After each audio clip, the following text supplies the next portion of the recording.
1 Chronicles chapter 10 marks a significant turning point in the narrative as it recounts the tragic end of King Saul, the first king of Israel. The chapter begins with the defeat of the Israelites by the Philistines in a battle on Mount Gilboa. Saul and his sons, including Jonathan, faced the Philistines, and the battle ended in the death of Saul's sons and severe injuries to Saul himself. In a desperate moment, Saul asked his armor-bearer to kill him, but when the armor-bearer refused, Saul took his own life by falling on his own sword. This act is portrayed as a consequence of Saul's disobedience to God and the loss of divine favor. The narrative emphasizes the divine perspective on Saul's downfall, highlighting that the Lord was against him because of his disobedience and failure to fully carry out God's commands.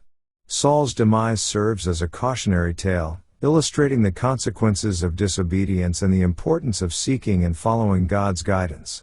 The chapter underscores the spiritual and moral dimensions of leadership, emphasizing the significance of a leader's relationship with God.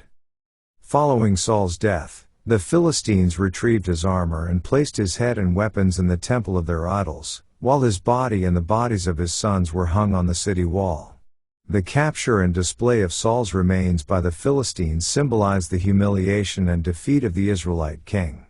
The chapter concludes with the valiant men of Jabesh Gilead, a city east of the Jordan, courageously retrieving the bodies of Saul and his sons from the wall and giving them a proper burial. This act of honor demonstrates loyalty to the fallen king and serves as a poignant moment in the narrative, contrasting with the tragic events leading to Saul's demise.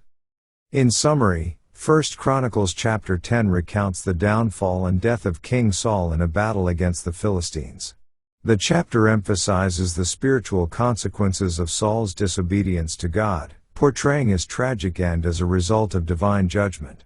The narrative underscores the importance of obedience and faithfulness in the context of leadership, providing a moral lesson for the readers.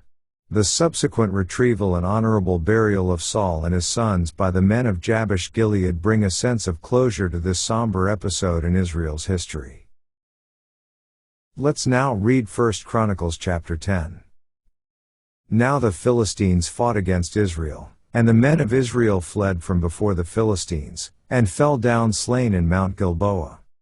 And the Philistines followed hard after Saul, and after his sons, and the Philistines slew Jonathan, and Abinadab, and Malchishua, the sons of Saul. And the battle went sore against Saul, and the archers hit him, and he was wounded of the archers. Then said Saul to his armor-bearer, Draw thy sword, and thrust me through therewith, lest these uncircumcised come and abuse me.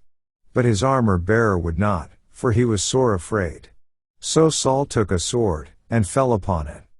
And when his armor-bearer saw that Saul was dead, he fell likewise on the sword, and died. So Saul died, and his 3 sons, and all his house died together. And when all the men of Israel that were in the valley saw that they fled, and that Saul and his sons were dead, then they forsook their cities, and fled, and the Philistines came and dwelt in them. And it came to pass on the morrow, when the Philistines came to strip the slain, that they found Saul and his sons fallen in Mount Gilboa. And when they had stripped him, they took his head, and his armor, and sent into the land of the Philistines round about, to carry tidings unto their idols, and to the people.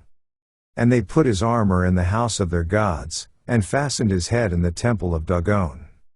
And when all Jabesh Gilead heard all that the Philistines had done to Saul, they arose, all the valiant men, and took away the body of Saul, and the bodies of his sons, and brought them to Jabesh, and buried their bones under the oak in Jabesh, and fasted 7 days. So Saul died for his transgression which he committed against the Lord, even against the word of the Lord, which he kept not, and also for asking counsel of one that had a familiar spirit, to inquire of it. And inquired not of the Lord, therefore he slew him, and turned the kingdom unto David the son of Jesse. This ends our reading of 1 Chronicles chapter 10.